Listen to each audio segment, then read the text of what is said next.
Guys, si Jamal kasi nagkakaroon ng problema sa kanyang skin. Papa Jamal, pakita natin. Ayan, ayan, makikita ninyo. Talagang pulang-pula siya. Tapos nagsusugat na siya. Jamal, dito ka nga. Ba't mo ako tinatalikuran? Ayan o. Tapos ayan, nagkakamot siya. Kinakamot niya. Kating-kati siya eh. Pulang-pula, ayan. Ayan siya o. Ayan guys o. Ayan. Ayan. Ayan. Halika dito. Pakita.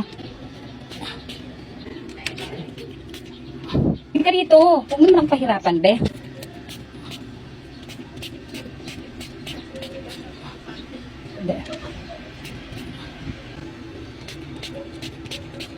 Yan, tapos ito siya.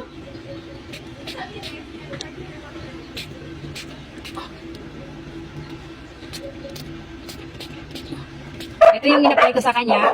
Ayan, Peapod Spray. Nilagay ko pala guys kay Jamalis ay ang Peapod Skin Spray na may mild herbal ingredients. Tulong gamutin ang ringworm, mga infection sa balahibo at saka yung pamumula, pangangati at mga sugat-sugat sa balat ng ating mga alagang pusa at aso. Yan, nakakatulong din ito sa pagpapabilis ng pagaling ng balat.